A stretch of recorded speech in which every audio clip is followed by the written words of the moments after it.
Welcome everyone and thank you to the virtual MVP Days event. My name is Mike Maadarani and I will be glad to be sharing with you some of the tips in migrating to SharePoint 2016 or Office 365.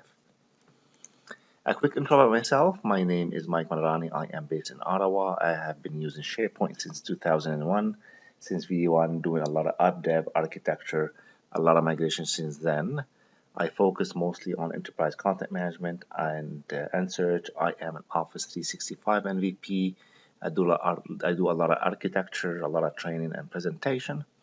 And my contact info is on the screen if you'd like to reach out to me for any follow-up questions, and I will be glad to answer them all. Our agenda for the next 30 minutes is talking about processes and methodology on how you can run a very successful migration project from one SharePoint version into the cloud, into Office 365, OneDrive, or SharePoint On-Premise.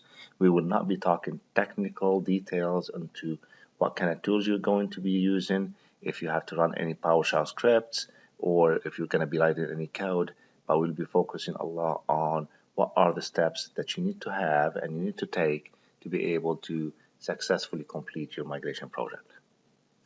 So should I upgrade? From an overview perspective, migration is a way to transform your data from one source into a target destination without impacting or affecting a lot of resources, people, or the data.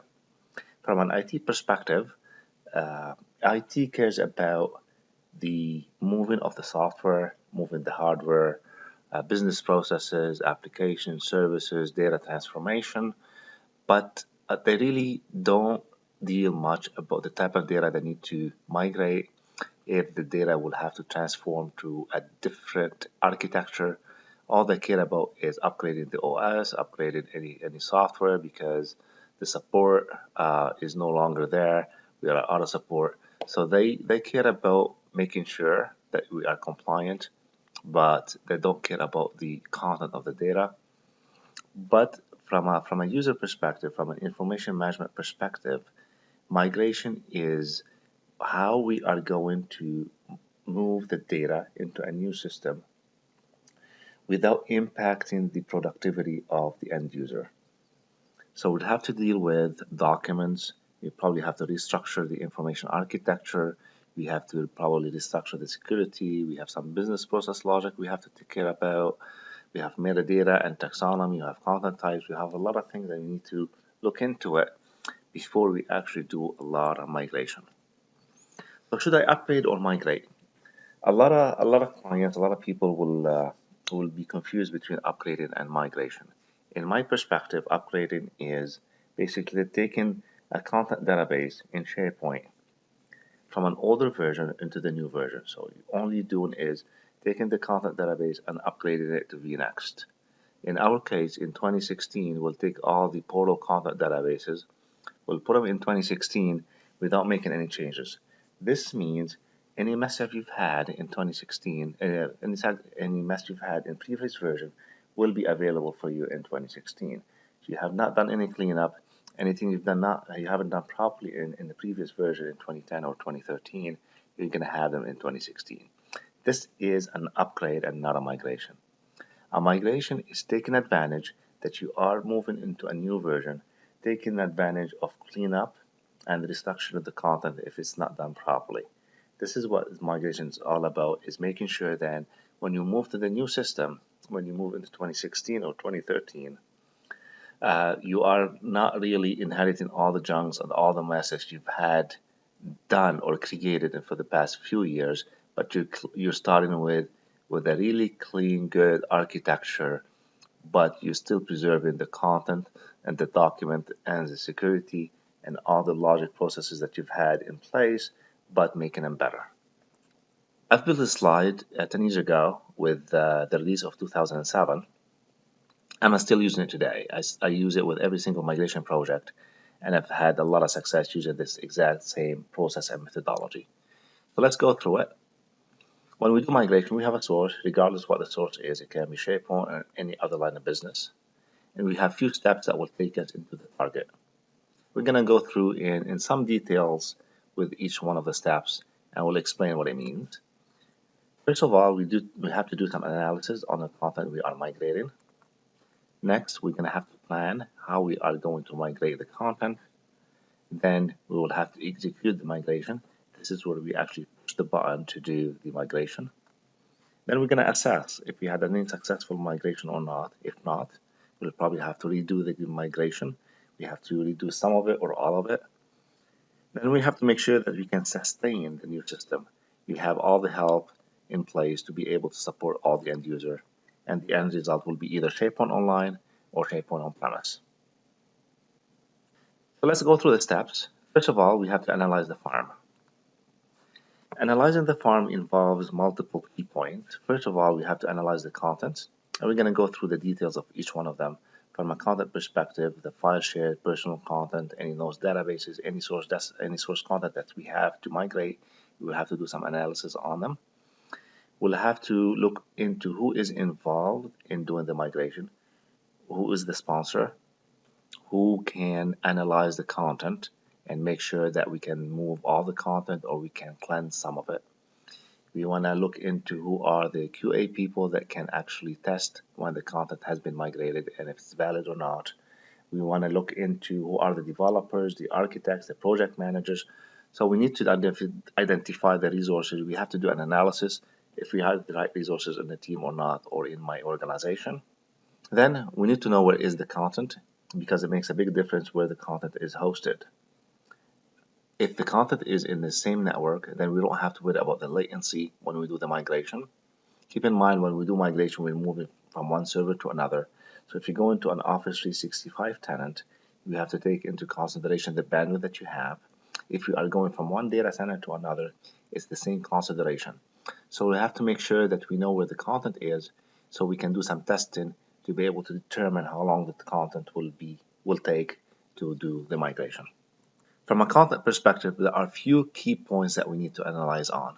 We need to know how big the content is, how large each file is. We don't have to go in details of each single file, but we need to know from an estimates perspective how many files I have, how big, how large some of the files are. For example, if I have very large files of 50 megs or more, or let's say 100 megs, that will take a long time to actually move that file versus a half a meg or a meg file. So I need to know how large the content database is. I need to know how many site collections I have, how many web applications, how many sites, because that will determine the speed that my content would be migrated from the source into Office 365 and OneDrive. I need to know if I have content types or metadata. I need to know if I have a content type hub, because that will impact the actual process. It will impact what do I need to migrate first. I need to know how much of a security mess I have. Did I create, or did the users create a lot of broken security model into the SharePoint content? If there are sites that are, or if there are subsites that don't inherit the security of the parent, if there are any item level security on each document, I need to know that, because that would impact my restructuring of the content if I'm doing some restructuring of the sitemap and information architecture. I need to know if I have workflows. And what kind of workflows do I have? Is it out-of-the-box workflows? I'm using SharePoint Designer. I've used Visual Studio or third-party tools. I need to know what kind of workflows so I can plan the migration. I need also to decide what do I do for the running workflow. If a specific workflow is running already and I am in the middle of migrating the actual document that has, or a list item that has a workflow running on it, I need to decide what do I do. Do I restart the workflow, or do I pick up from where I left off in the old system? I want to check if there are any linked information, anything that was in 2010 or 2013. We might have some broken links if there are some links, hard-coded links to specific documents or sites. So I need to look into those. If I'm restructuring, I don't want to end up with a lot of broken links.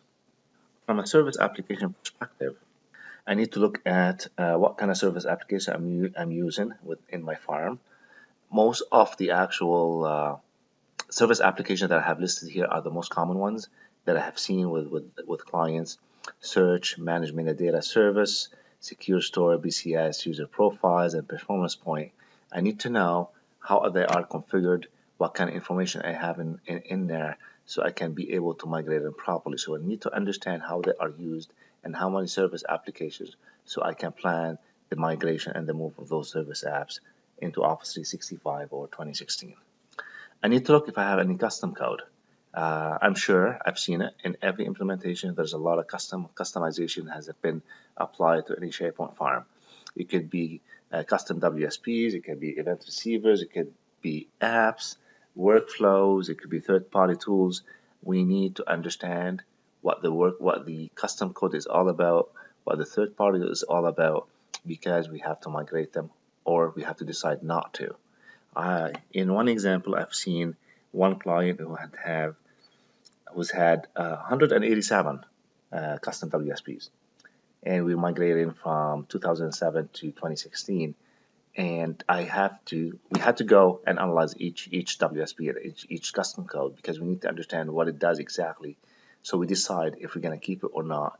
And if we're keeping it, we have to redo it. So you really need to understand what each custom code and third-party tool does before you decide what to do with it. So when we've done all those analysis, we're gonna have to do some action items. We're gonna have to decide on a few things. We're gonna decide on building. We're gonna have to build a content inventory worksheet, for example. What's a content inventory worksheet? It is a content mapping that you will ask the content owner to provide you a spreadsheet that will tell you where the content is moving to. We're taking the assumption here that we are cleaning the content. We might have to restructure the content because it's been old, it's a mess. We thought that we have to break it up into many subsites and a lot of document libraries, and I've seen so many levels and so many document libraries that have one or two documents, because at some point everybody thought that was the right way. Then we realized that we have actually broken it into so many pieces that it doesn't make sense, and we can't find the information anymore. So we are doing a restructuring of the content. We're going to do a restructuring of the information architecture. From that perspective, you need to ask the end user to tell you where the content is going to be. For example, if I have a specific document library that I am going to migrate that holds a few thousand documents, and I want to migrate it into Office 365, but it's going to a different location, the content inventory worksheet will have the source and the destination. The content owners will specify this is where the actual documents live, and this is where they are going to be.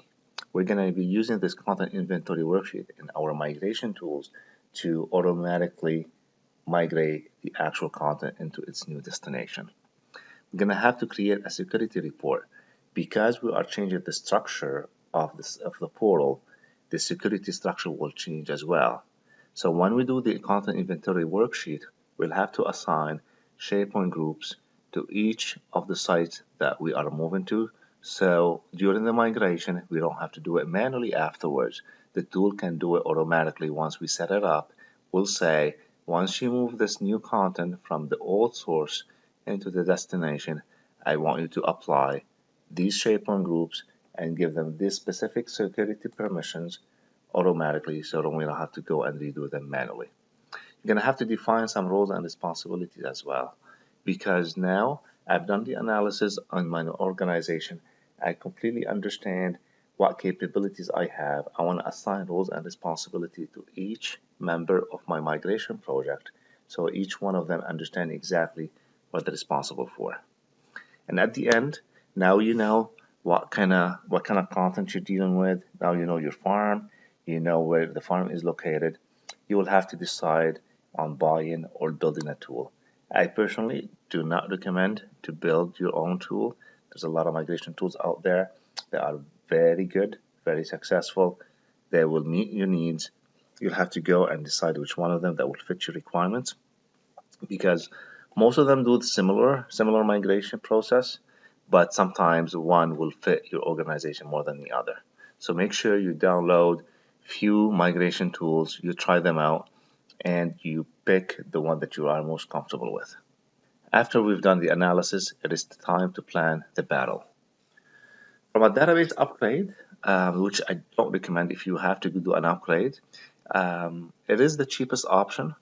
Any content database can be upgraded into 2016 if you are doing on-premise. What service apps usually upgrade are search administration, even though I don't recommend it. I recommend from a search perspective is to create your new search service application in SharePoint 2016 and reconfigure all your crawls and all your map properties. From a map properties, if you have a lot of map properties, you can write a script that will export all the map properties from your previous tenant, previous farm, and you will be able to import it into your SharePoint 2016. Manage metadata, regardless if you're doing migration or not, I definitely recommend to do a content database for managed metadata because the way managed metadata works when you are linking a site column or a metadata element from your portal into your term set. The link between your site column and the term store is based on a GUID. So if you do a migration of the managed metadata service and it creates a new GUID in the target environment, that link between the SharePoint site column and the term store is broken. Then you have to go back and fix every single one. So in this case, I always recommend to use a content database, or if you're using a tool, some of the tools will allow you to migrate and preserving the GUID. From a content planning perspective, you want to identify some of the SharePoint online gaps. For example, the first thing you want to do is you want to set up federation between your local AD, your on-premise AD, and Azure AD. You want to make sure that your users are available in Office 365 before you migrate. Because if you are migrating any documents that are associated with specific users, if that user does not exist in SharePoint Online, that means the tool that you're using will assign a default user, and the person who has access to this document will lose access. From a migration cost, right now Microsoft announced a free migration tool that will allow you to migrate from on-premise to Office 365 or Office 365 to another SharePoint Office 365 tenant. It's basic. It's not as advanced as the third-party tools that I've worked with, but from a cost perspective, a costing means that it's the number of hours that will take you or the time that will take you to migrate to the cloud based on the bandwidth that you have. Then you have to look at some of the third-party solutions that you might want to purchase with Office 365 if you need to have a specific solution or customization. From a real-world content, most companies have outdated content, duplicated content, difficult to find. So what you need to do is you need to delete, archive, migrate, and reorganize maybe some of your content. You want to make sure that you are cleaning the content as much as possible. You are reorganizing the content. If you're using a lot of file folders, I would suggest replacing most of your file folder structure with metadata. You can still use some of the file folder. There's still some good cases for it, but I definitely recommend to use some of metadata to replace file folder. Then, from a planning perspective, you want to decide where the content is going, OneDrive for Business, how many site collections, how many sites, how many document libraries, what are you going to do with planning to reorganize the content in the future. If you have very stale content right now, content that has lived in your farm for many, many years, you want to apply policies to the new system. You want to apply policies to your new farm. For example, you want to put a policy about HR documents to dispose those HR documents after 5 years. Any financial documents probably want to dispose them after 7 years. Whatever your policy is, make sure you put some policy management to be able to manage the life cycle of a document. You probably want to put some workflows and business processes in place. You want to make sure you tag documents with metadata so search can find them a lot better. And make sure you communicate your plan and train the end user. You want to make sure you tell the end user that you are upgrading to the new version. You are migrating to Office 365. You want to tell them ahead of time. You want to share your plan, the plan with them, not in details, but at least make sure they are aware of what's happening. And then before you go live, you make sure you want to train everyone. It doesn't matter if the end user has used SharePoint many, many years. SharePoint Online and SharePoint 2016 is a lot different than the previous version. You want to make sure that they are comfortable with the new release. You want to look at the customization remediation. For example, if you have done some branding in the previous farm, if you've done theming or master page layouts, branding, if it was previous than 2013 version, you'll have to redo everything. If you are migrating to Office 365, we definitely do not recommend that you do a lot of master page development. Make sure you stick with theming or custom CSS. If you've done any provisioning solutions, it's a lot different right now in 2016. It's a lot different than Office 365. You want to develop your own provisioning way. Anything that you've developed from an integration maintenance perspective, any built-in functionalities, any content types and site columns. So you have to look at any customization and ask yourself, do I really need to customize? And I recommend that you don't. Any customization, try to use out of the box as much as possible. If you're using OneDrive for Business, all the previous My Sites and personal files, you want to have to migrate them into OneDrive for Business. And same thing as My Site, OneDrive for Business will be provisioned only when needed. So when a user click on OneDrive for Business, it will provision that personal site collection for that person. So to do so, because not all the OneDrive for Business will be provisioned, you have to write a script that will provision the sites, the OneDrive for Business, for all the users. You want to create an account that has access to all the personal OneDrive for Business. Then you will use that account to migrate the actual user's content from on-premise to OneDrive for Business. And after you've done the migration, you have to make sure that you don't remove access to that account to all the site collections that you have created for the OneDrive for Business. Then it's time to execute the migration. Steps to migrate, I would recommend first to migrate your service application, because those service applications are there to serve some content. So all your content, all your portal have dependencies on them. What I recommend, for example, first is to migrate the search service application. You're going online or on-premise, create your search service application and let it crawl the new content, the new place, and the old place. Then I recommend to go and migrate your management metadata store, because when you migrate content that is dependent on the term store, that term store has to be available to be able for the content to migrate properly. If you have content type hub, make sure you migrate that first into SharePoint online or on-premise. Once you've done your service app migration, then you can start with your content migration. Executing the actual code migration. Again, like I said, you really want to ask yourself if you want to migrate the code or not. Use out of the box as much as possible. If you have to rebuild. If you have to do customization, you have to rebuild. Once you rebuild the code, test the code against migrated content. So take some content, do a trial migration, and execute the code against the content that had been migrated. Do not assume that the content, the code will work with the existing content. Things might have changed, so make sure you test your code against some sample migration. Then once everything works, finalize the code and do a lockdown, and do not change the code until your migration is done.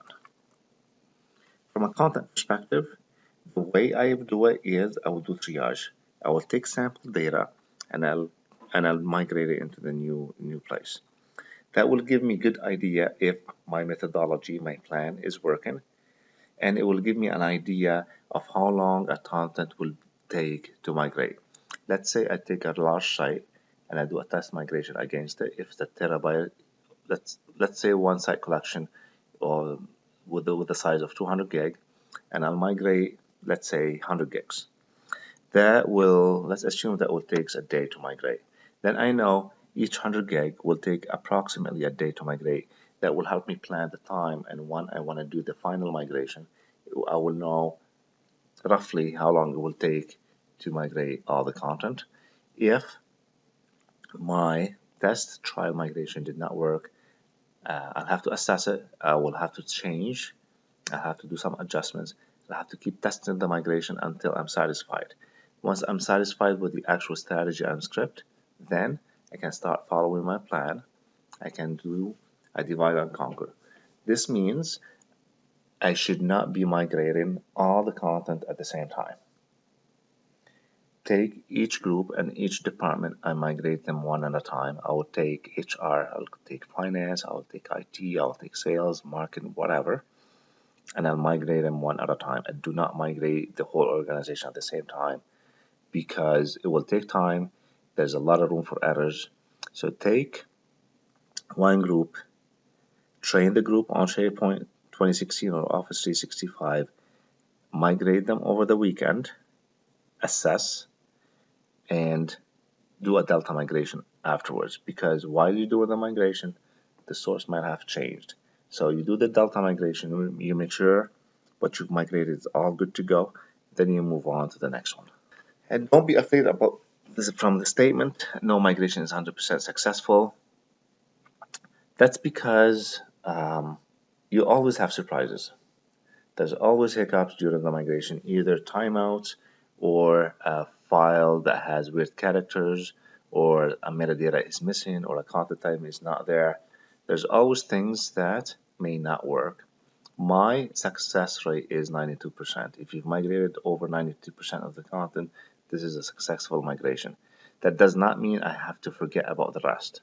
So what I do is I do the migration. If any document did not migrate, I will not stop. I will continue with migration. That failed document will be logged. I will come back to it. I will keep repeating my migration. Any failed document, any failed list that did not migrate, I will keep repeating it. I will adjust and repeat until everything has been migrated, and eventually I will reach 100%. The many attempts to migrate might take me once or two tries, or may take me five times to migrate all the content, but that is okay. That's part of the migration pain. But at least you know we've planned it. You have an action item against it. You know what you're expecting, so you don't have to worry about it. Then after actually I migrate, I have to assess the growth of the actual content. I have to look at if the security settings are set properly. The last thing you want to do is during the migration, if anything goes wrong, that the security settings are not set properly. So you have to make sure that everybody still have the same access, and they're supposed to have access to their content. You have to check the performance, if the performance is good or not. So you have to do some assessments on the actual target system. Then from a maintenance perspective, once you go live, you want to make sure that you have support to the new system. It doesn't matter if you have trained the end user. Some of the users will forget how the new system works. So you have to be ready to expect a lot of questions, a lot of calls on the week that you migrate. Questions is not about that things are missing or things have gone wrong. It's how to do things. So make sure that you are ready to take a lot of support calls and do a lot of help. Make sure that you have a disaster recovery plan. If you go on SharePoint Online, you don't need to worry about it. If you are on-premise, you may want to have to put a DR in place. You want to put a backup restore in place. Even in SharePoint Online, if you delete a document or a site collection, it's available for you in the recycle bin for 30 days. After that, tough luck, you can't recover it. So you might want to consider your own backup restore strategy. And do not delete your old farm. You turn it as a read-only for the next 3 months after you go live, because I bet you any document that some user said that does not need, at some point that person will come back and say, hey, I was wrong, I need that document. So do not kill it, make it read-only, then turn it off. You may want to archive it, but do not delete it right away. In closing, let's do a recap of what we've talked about. We've talked about doing analysis on your content. We talked about planning your actual migration. You put a schedule in place, you communicate, look at the hybrid strategy if you go on Office 365, triage the content, make sure you test your migration, remediate, clean up as much as possible, do out of the box as much as possible, migrate, assess. If the migration did not complete, then you can remigrate again, and then at the end make sure you can sustain the new system. Again, thank you for being part of my section. My information is on the screen if you want to reach out to me, and thank you for attending the virtual MVP days.